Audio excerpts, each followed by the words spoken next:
So good evening, ladies and gentlemen, or afternoon, or morning, or whatever time you might be watching this, and welcome to another episode of Community Producers. The focus of this episode is caring people in Nanaimo. Who are they?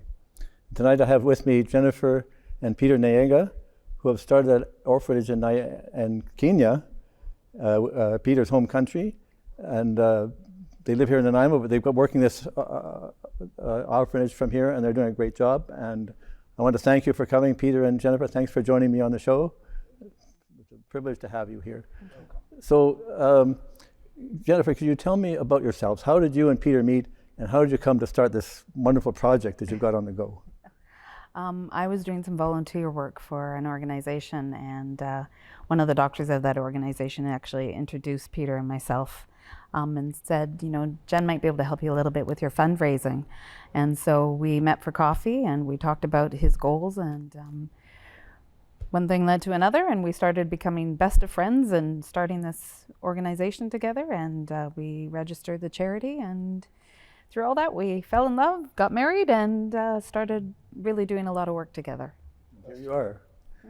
So Peter, tell me about this orphanage. What inspired you? I think this was started with your inspiration. Tell me about that inspiration. Yeah, well, it started way back in 2007 when I was here in Canada, and I went back to Kenya, and I found a lot of children of my friends who are left because the parents died because of HIV/AIDS. They were just roaming. And when I tried to see any organization which can help me to help them, there was none because, of course, of the protocol and all the bureaucracy which is required. So I decided the best thing is to start something small. And the first thing I did was, of course, to look for friends. And after registering the organization, and then we started raising funds personally and friends, and with the help of my wife. So we were able to do something. So in 2012, I believe, we went to Kenya at a very tight security to open up the orphanage. And we had a lot of work to do before opening the orphanage, because I had to give out, because I'm a Kenyan, I had some properties. So I gave a quarter of an acre to the orphanage where it can be built. So from 2010 to 2012, we were building the orphanage out of scratch. And we were building it when we were here, so we appointed people in Kenya, our friends, to help build an orphanage. Now we have some actual photos of the orphanage under construction, and we'll run them right now. Could you talk a little bit about the construction, the process, and then leading up to the final grand opening? How about that? Tell me about that. I can chip on that. First of all, because it was vacant land, so we were to hire, of course, I have got friends in Kenya, and we decided, me and my wife, we locate the orphanage at where? In my village where I was born. So it's a kind of showing people that somebody from the same village can progress academically and all that, and be able to come back and help the people in need. So yeah, I contacted people like Steven and my friends, and they helped me to construct. Because I was just giving them money to construct the orphanage. Now, after the construction, it was very difficult to open it up because there was a tug of war between me and my ex-wife. So we were told, no, you cannot. My wife was told, you cannot step in Kenya to open the orphanage. So we were to involve the whole police force and the whole diplomatic security to secure the opening.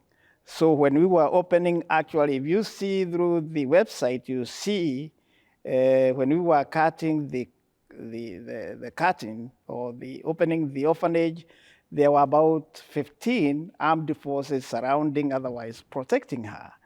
and so that at least everything goes well. Because her heart was there. She wanted really to see it open. So you came, in spite of, you were able to come and participate with your husband, Jen, in this project? And Peter, I don't know if you want to call it a mistake, but he took me to the Nairobi slums. And when I saw the kids there, I was just heartbroken.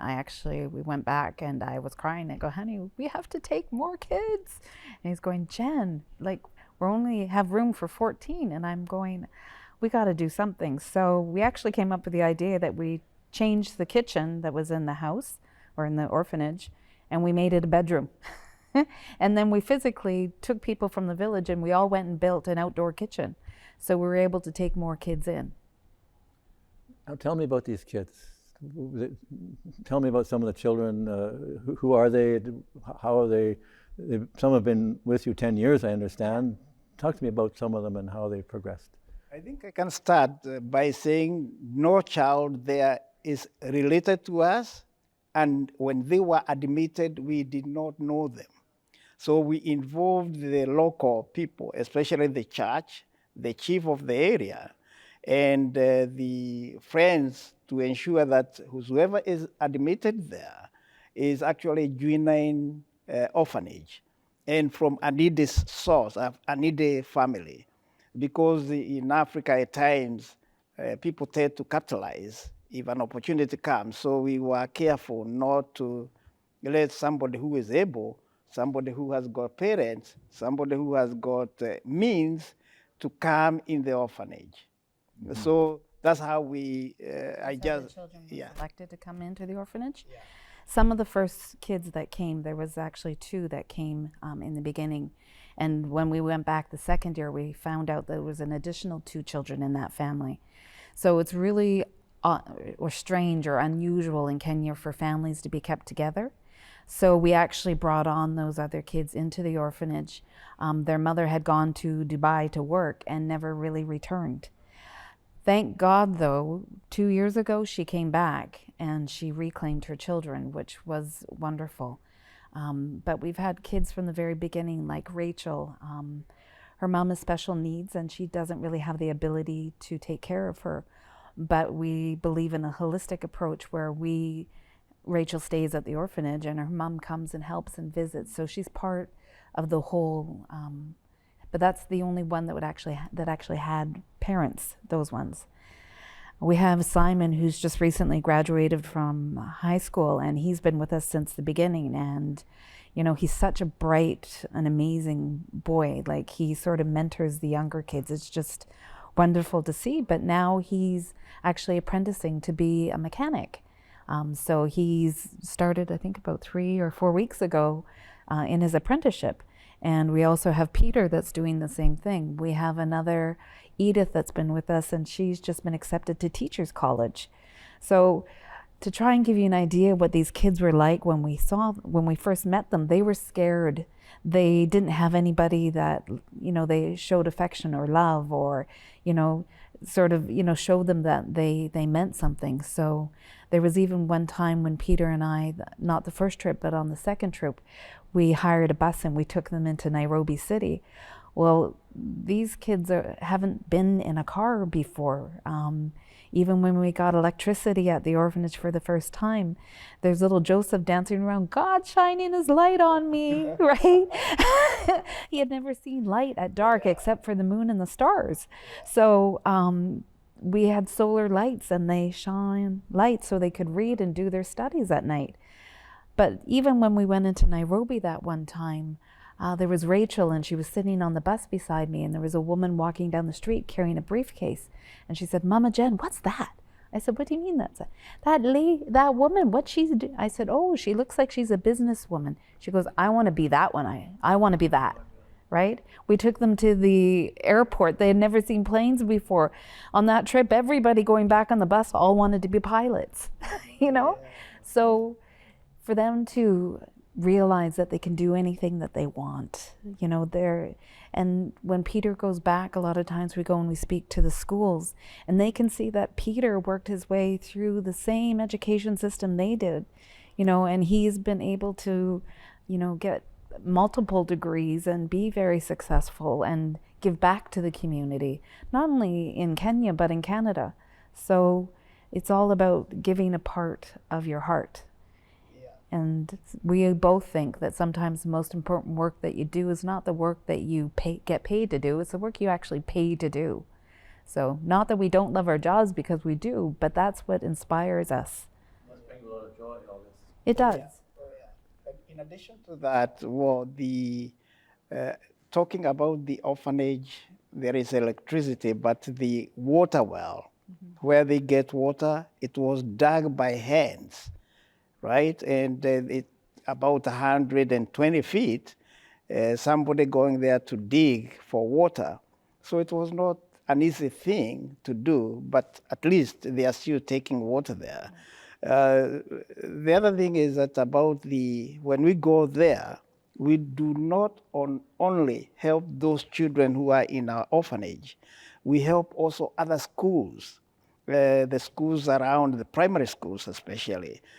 Because, for example, the previous, I think for the fourth year from now, last 4 years, we bought every student the revised or the revision book according to Kenyan curriculum, right? Yeah. Before, we used to take books from here and send them to Kenya for the last 12 years. But later we found that it's not helping them. The best thing is to buy the books in Kenya, which helps them. So in about four primary schools, every child from nursery to grade 8, right, we bought each one of them that required book so that it helps, or they are helped by their performance. So we not only, when we focus, we'll focus on the children both academically and also health, what they are eating. So there's a budget we do, and every month in that orphanage we said about $1,000 for maintenance every month. And all this money does not come from the government. It comes from the savings between me and my wife here, Jennifer, and also our friends, close friends, and a few supporters. So it has been a very encouraging and very rewarding enterprise, if I may say, not really an enterprise that we get anything, because no one, no director, no sponsor, no supporter, no volunteer has ever been paid a salary or wages in our charity. Everybody is, you come with you are giving us free. I'm giving free. If I'm going to Kenya, I use my money. If she is going to Kenya, she uses the money, personal money, not the charity. Tell me how you fundraise. I know this is how I actually got to meet you. I helped you. You've got an Airbnb going. I helped you with the plumbing, and that's how we met, you see. And tell me about that. That's one way you raise money. Tell me about your little enterprise there. Yeah, so we purchased a home on the island that we've sort of renovated, and you helped us with that a little bit. And the whole intent was to have an Airbnb where we use that money to help support the kids at the orphanage, and also do some work for the homeless in the lower, on Vancouver Island and the Lower Mainland. So I guess our whole onus is not only to help the kids at the orphanage, but actually to help the community, right? So if you support the whole community, it raises a community to a level with education. So by using those funds from the Airbnb, we do have some sponsors. We donate money ourselves. Our board of directors, all of us donate money to the charity. Basically, if you look at our evaluation on the Canadian Charity website, you'll see that less than 1% or 2% goes to 2% of the expenses. So it's one of the very well-managed charity, because only 2% of expenses, overheads, are reported or shown or incurred. So every donations we receive, almost 80% goes to help either the homeless people here or the children in Africa. And some of the, like, you raise some of the funds yourselves, and you have other sponsors and donors that contribute too, I understand. Yeah. That's true. So who are some of are your donors? Who donates? I'm sure many would if they had the chance. Oh yeah, we have got very good donors. Me and her, we are major donors. Then all the we have got about 3 more directors, and each one of them contributes something at their own will, both time and also money to support. And also our friends. For example, I don't want to mention even some politicians, because I have been a politician for of some kind. I think in 2005 I was a candidate Liberal candidate in Abbotsford. So I met a lot of politicians, and those politicians also contributed. I don't want to mention their names. They contributed to our charity. They continue contributing to our charity, and also real close friends. We don't want to mention the names. People that I you work you with. donated the other day some money, and of course we issued tax receipts for all this. Now, who are your board of directors? Are you able to, at liberty, to mention who your directors are? Oh yeah. The first, both of us, we are directors. Then we have got Dan Holcott, is a reverend, is a church minister. The other one is Sylvia, which also she's a business owner. A business lady. And also we had Jenny Hansen, Jenny who I Hansen. worked with for years. Yeah, she worked. Yeah. All these 5 directors, we work together without any complaints, in a cohesive, manageable way. And they trust us, and we trust them. I'd like to ask you about, you mentioned your work with the homeless. Talk about that. Do you work on the mainland and here too? Talk about the work that you do in that line. So pre-COVID, there was a lot of changes since COVID, but pre-COVID, I think the last year was close to 2,500 food hampers in that 1 year. I think we've done over 10,000 in the time that we started doing that. Also, there was like 3 tons to 5 tons of warm blankets and clothing distributed all through the Lower Mainland. Here with the homeless, we've bought basically gift cards for them to purchase meals. We've asked them what kind of items that they need, provided those, as much as we can, have available. I go back and forth from the mainland, so I do bring donations with me, and there's some people here that are donating as well.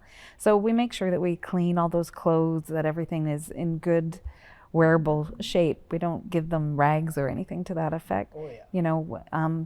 We treat them with the utmost respect, because anybody can be homeless. It's just a fraction of a second and your life can change forever.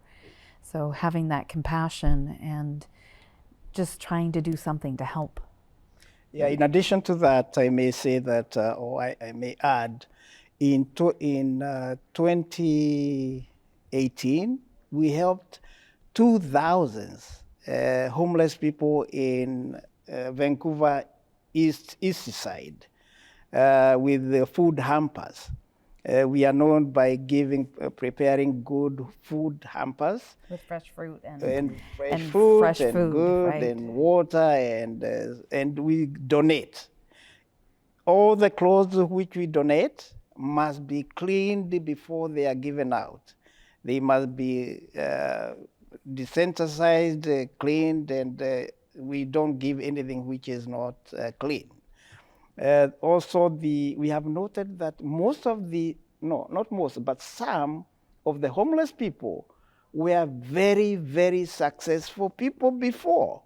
But something happened, right? We have got doctors, right, in homeless camp there down. We have got a pilot. I saw a pilot who we communicated, also is in the website. So to be homeless although the stigma in homelessness should be Downplayed. downgraded, because most of the people were successful, It can happen to anyone. but something happened. For example, the doctor, his wife died through an accident. Off he went, right? His wife and daughter died. Yeah, died. now this pilot gentleman was removed from employment, and hence the house was taken over, and then there's nothing now he can do. Yeah. So we have got very good, and those are just two examples. So homelessness, and I have been talking about this in political circles and all that. Canadians need to look at the homelessness, and we have got all resources because Canada is not Kenya, it's not Africa. We have got a lot of resources. The other day I was mentioning about talking about the politicians. If every city, and I mentioned this, every city can donate 2 acres of land specifically for the homeless, and we have got a lot of land. That's the starting point, and they can do a lot of homeless programs, helping those who cannot be able to help themselves. You proved you can do it yourself. And once they are trained, and once they are trained, some can be self-sustaining. Yeah, I think we have to take a more holistic approach because everybody's got a story, and sometimes just listening makes all the difference. It can actually change a person's life and world. There's a lot of people I know. Yeah. I know I've had to do with them myself, and there's a lot of caring people, like here in Nanaimo. Yeah. There's a lot of caring people. You've got folks who are examples. There's others, many others, who really care. Yeah. So, in your opinion, what can the average person do to alleviate the homeless situation? I'm sure many people want to. What are your thoughts about how they might do that? I tend to think each one of us has got a role to play, right? When you see a homeless person or somebody in need, not only homeless but also sick person, especially the seniors, we are entering in a crisis of seniors who some of them have resigned now, or they are resigning, and baby boomers, and they still have got the mortgages to pay, right? Mm-hmm. So they don't have income to pay the mortgage. What will be the chain reaction? The mortgages they'll go for foreclosure. What will follow from there, right? It's homelessness. Out on the street. Yeah, so the only thing is the government, and I was saying even the interest rates, for example, the way they increase the interest rates, it should not be affecting the existing loans. The interest rate, I know I'm a finance guy, but I believe the interest rate, when it is increased, should not be affecting the existing home loans. It can, for the new ones and anything else, it can do that. Especially people that are on fixed earnings, right? Like seniors. Yeah. So we need some kind of protection or safety net to help keep them in their homes as long as possible, right? Until they're no longer able to take care of them in their homes. So there's got to be a more holistic approach to the way that we're dealing with this, because to be honest with you, the number of seniors that we've seen increase in the past 10 years, it's more than threefold. And it's terrible seeing people in walkers and wheelchairs out on the streets. Like, well, it must be acknowledged too that the fact that you were having this conversation, you're sharing this with me, tells me that people in the private sector are really trying to do something. There's many private sector organizations. I mean, the government here, they do what they can. Mm-hmm. God bless the town of Nanaimo. They try their best. Yeah. And then also on the private sector, it's like your organization. There's like Stone Soup. Yeah. There's the 710 Club, the Salvation Army. Yep. And there's ordinary citizens. When they do what they can when they can. Yeah. And the ordinary person can go there and help those who are there, the organizations which are there, and try to boost them by donating whatever they have, so that the outreach can be compounded or can have a major even effect. Those other organizations, when we have extras, we actually give and support them. Yeah. We have a network where we call and say, hey, what do you need? Or I have this, do you need any? Right? Yeah. Because stuff shouldn't sit around when there's such a need out there for it. Well, the Salvation Army and Stone Soup, they collaborate. I know I drive for Stone Soup, and Salvation Army gives its extra to Stone Soup, and then they have a kitchen where they put together these lunches, large quantities of lunches, and take them around every night. Yeah. 7 days a week, Yeah. stone soup. They go to 4 different places around town, Yeah. and they pass out the lunches and coffee. On the And- mainland, we used to actually volunteer every week for the community dinner that had outreach. Yeah. So, cooking for 300 people is it's part of what we know how to do. It's one of our life skills. So, but that's the kind of stuff that we need to support people in. Yeah. Well, you're proof that an ordinary couple can do a great deal. So I think you're an example to the rest of us. If you can do it, we can do it too. You Yeah, see, so- anybody can do it. The only thing, and it does not matter who is doing it, provided it is done, right? If each one of us can do his part to attain something to help them, Yeah. that's the whole essence of social. And as you know, I'm not the first one to say, a society is judged according to the way they treat the weak ones, right? Something to that effect. So we got to be able to the government, and I've been very critical with the government. I'm not saying that they are not doing the best thing, but there should be a better strategy to help the homelessness in Canada. So do you think it might? Do you think perhaps if the public and the private sector collaborate, perchance, is there a way Yes. that this can be done more effectively? Yeah, enabling. The issue is enabling environment. For example, today we could not be saying that we have got less houses, because I'm a realtor, I can talk about this. We don't have enough supply of houses. But why? Because the government does not correlate or match the immigrants and new bonds and new graduates with the housing supply. And that should be one of the strategic things which the government should do. In fact, I sympathize with the situation of homelessness in future if the government and private can do only such a little, but if they are given enabling environment, they can do a lot of things can happen. See, policy forces change sometimes, right? So if we have proper policy in place, then it gives private organizations and the government a platform to work together. I think, I think the two can really work together. I mean, the government, they do try, they care, they're people too, you know, Oh, yeah, they and they do, do what they they can. do, yeah. And we in the private sector, you know, there's efforts to, as I say, you're proof positive Yeah. that is such is the case, you know. So listen, I want to thank you both for joining me. Thank you, an inspiration. Thank you so Thank you much for having for us. inviting us, and we appreciate and we thank also the show people. They are all volunteers and they are helping us. So thank you so much. Now, if people want to contact you, if they want to donate to your cause, how might they do that?